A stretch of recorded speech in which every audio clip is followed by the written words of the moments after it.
you wanted the best, you've got the best podcast. The hottest podcast in the world. The Chris Voss Show, the preeminent podcast with guests so smart you may experience serious brain bleed. The CEOs, authors, thought leaders, visionaries, and motivators.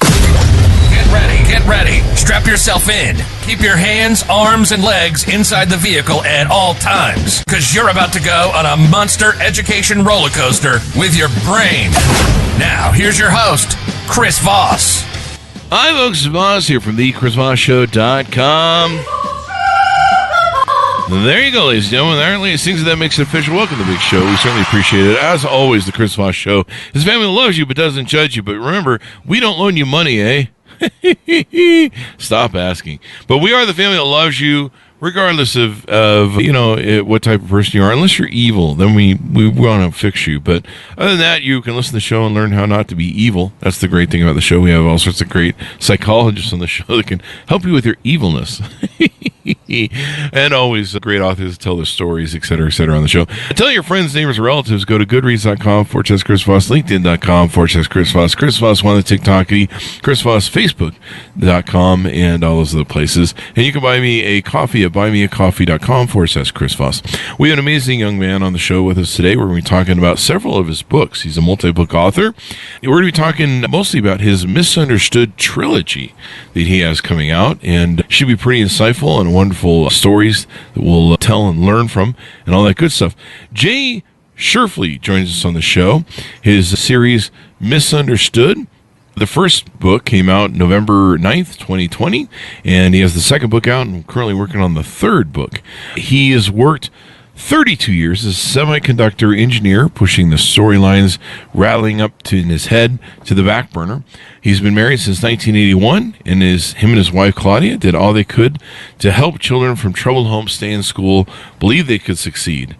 They adopted two such children in 2000, brother and sister John and Kristen. Through those years, they helped them develop a working knowledge of how a social safety net helps and fails the rest of us. And so arriving at the doorstep of his successful engineering career didn't come easy. He gained a BA in history and philosophy from NYU.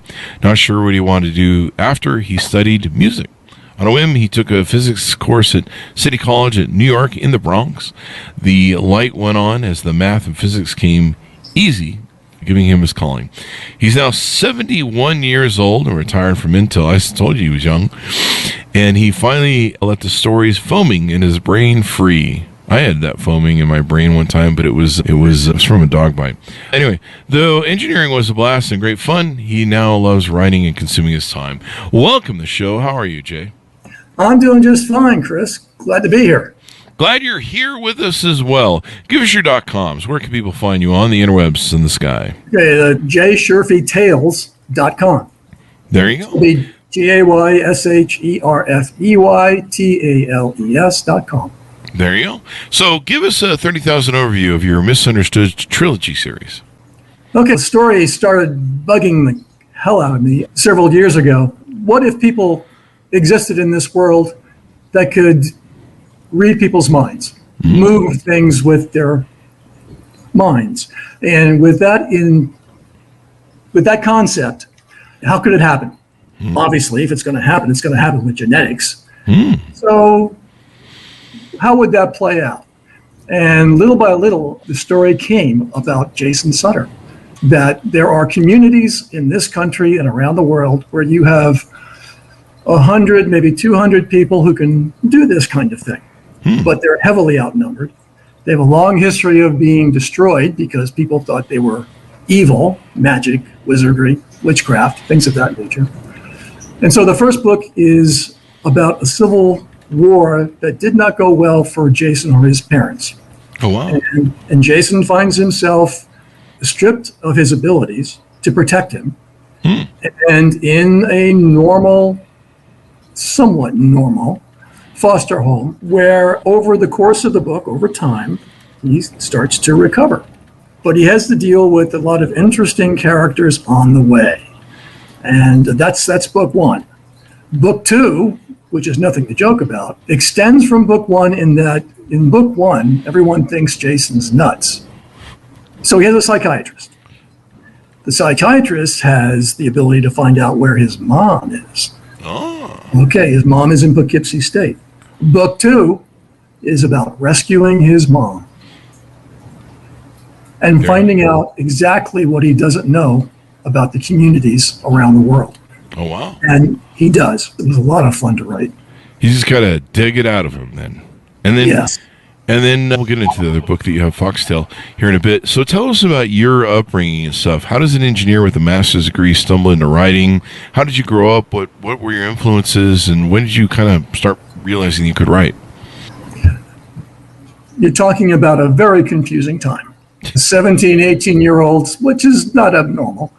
Like many of the men in my family, I had a yen for history, enjoyed it. I have a degree in history. Didn't do too much for me. But miraculously, as you read in my bio, I stumbled into physics.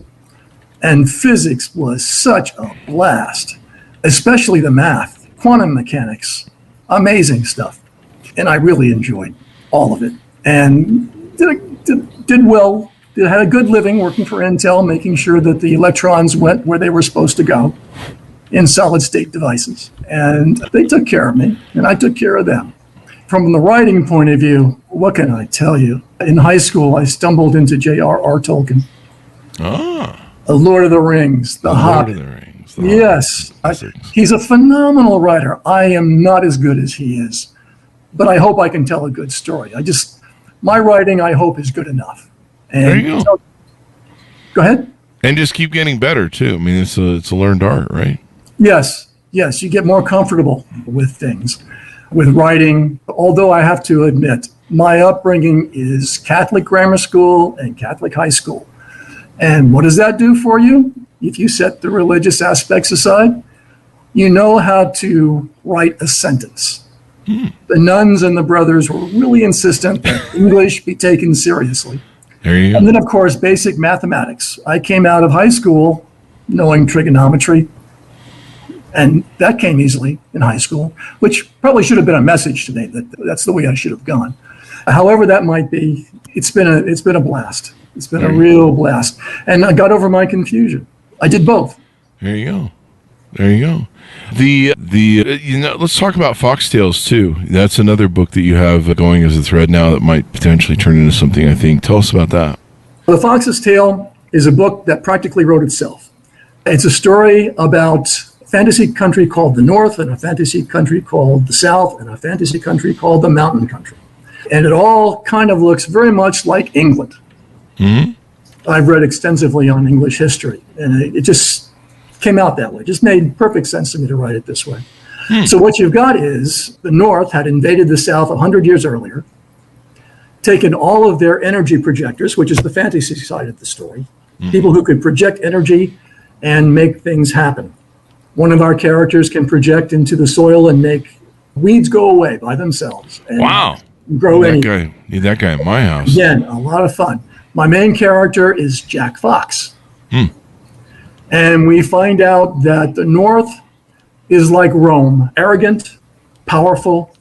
They think very little of people in the South. It's really prejudice. But again, they made the fundamental error thinking that they had captured all of the energy projectors in the South and brought them north. Genetics plays out. They may skip a generation, but they're going to be there. And that's what my main character finds out.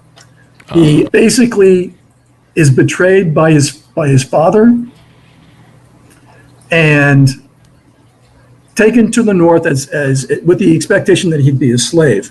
But it turns out that in doing so, he hurt his son. And he winds up in a clinic of sorts on the border. And lo and behold, he's healing himself. Wow. And he shouldn't be able to do that. Only projectors can do that. And then we find out just how powerful he is and his family. Wow. And on from there. I want to be able to self-heal. Yes, it gets rather complicated. And then the northern people get tired of the southern people getting in the way of their need for slaves, children mostly. And they send a force down to just quiet them down. But a force very much reminiscent of the force sent against Spartacus. Oh, wow. no, they didn't set up any kind of protection, no defensive screens or anything, and that did not go well. So I'm pulling in British history, I'm pulling in American Civil War history. I have characters saying things like, kill them, Mrs. Hargreaves, kill them all, when they were talking about slavers. And that comes right out of Jackson talking to his men after one of the southern cities of Virginia were destroyed.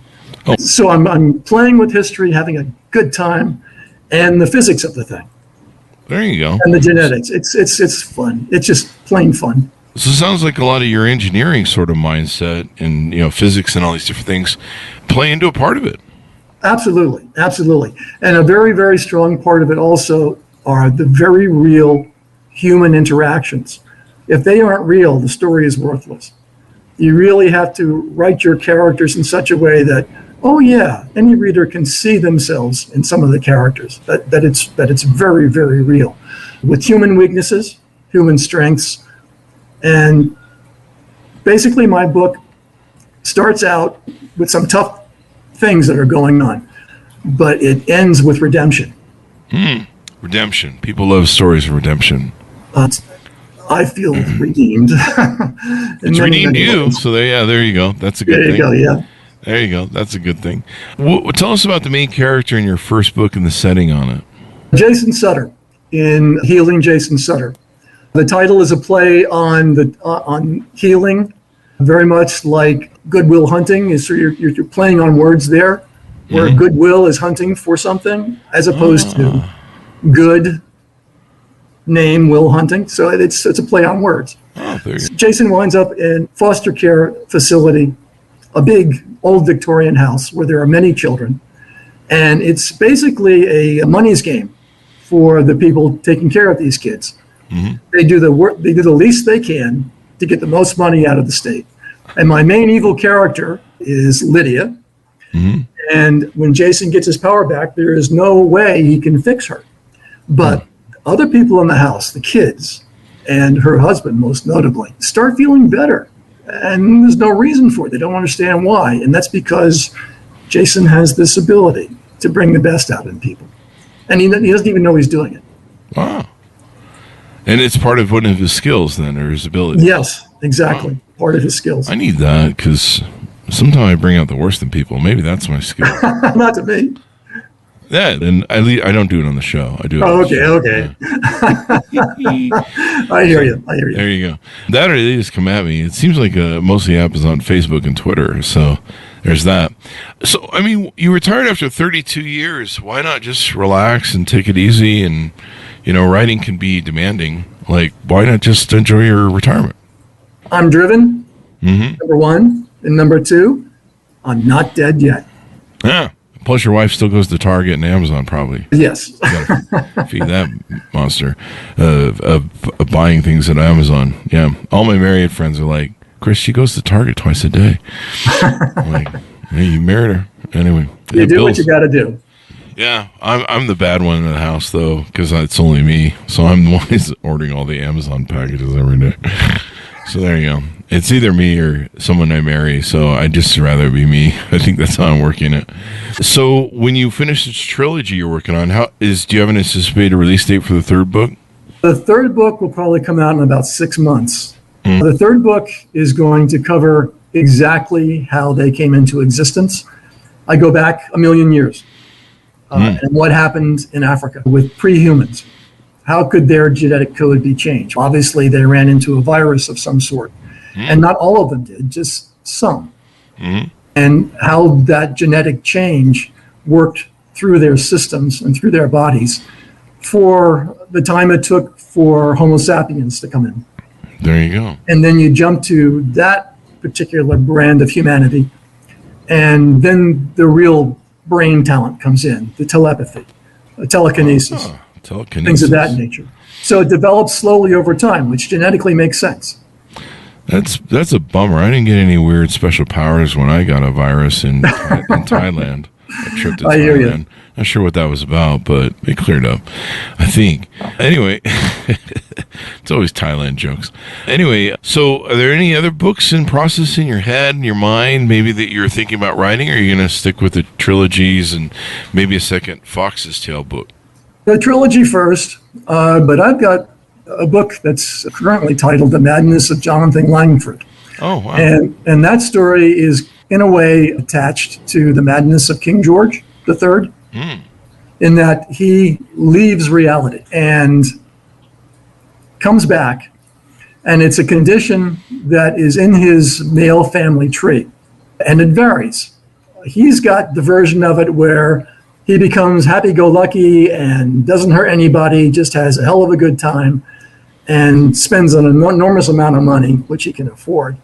But then other men in his family, most notably, unfortunately, his son, has the darker version, where he doesn't leave reality. He's just evil. He can't connect with people. He is totally narcissistic to the point of mental illness, but doesn't recognize it in himself. Mm-hmm. People around him do. And so that book is about a third done, and I'm not quite sure where I'm going to go with it yet. Mm-hmm. So that's always fun. Would you call that a bit of historical fiction? Not really. Not really. Okay. But it's based on King Henry. George III, most notably, had a reality break, and it's historical, and that kind of thing appeals to me, and that's where my story starts, with that idea. There you go. That'll be interesting to see, man. And you're really, you've blossomed with this whole writing thing. Do you kind of have some regrets as to not exploring this sooner, or would that have even been an option with you? You did a lot in life from what we talked about with your biography. That's a tough question to answer. My 32 years as an engineer, like I said, I had such a good time doing that. It was fun. Good people, smart people, exchanging ideas, constantly trying to improve yields in a processing line that was pushing the limits on what can be done in physics with solid state. And they've gone much further since I retired. And again, I could get back into that. That could be a lot of fun. But when these stories started getting in my head and wouldn't release me, I had to write them down. As soon as I wrote them down, even in my notebook and pencil and paper with no editing yet, just the raw deal, it quieted the voices in my head. There you go. I need something to quiet the voices in my head and lithium. No, I don't take lithium, folks. That's a joke. Calm down. But maybe I should. I don't know. So there's some, I see here, there's something about coming soon to Spotify on your website. What is that about? What they want to do is to bring any videos that we do, anything like this, to the website. And again, take advantage of anything and everything that the younger folks are looking at. I am not addicted to my cell phone. If it's off, that's fine. I have no problem with that. What? There's an off button? Yeah, right. But my daughter and son, they live on their phones. I got to connect with people like that who like to be on their phones a lot. Yeah, it's definitely a great selling point. I mean, having audiobook versions of your book is important as well. So there you go. Any final thoughts as we go out that we want to miss, or give people a final pitch out on the book? I think we're going to do a screenplay. Mm-hmm. So that's going to happen. If you like fantasy with a good, strong, realistic bent toward the science that's available to us now, please read these stories. The people are real. The relationships are real. None of this fantastic type of stuff. It's just they have these little talents that makes it a fantasy story. There you go. There you go. So fun is fun. And you finally reached that pinnacle. I'm glad you got a lot of stuff going. People love series. That's one thing I've learned from a lot of the novelists we have on the show. They like to see the characters progress.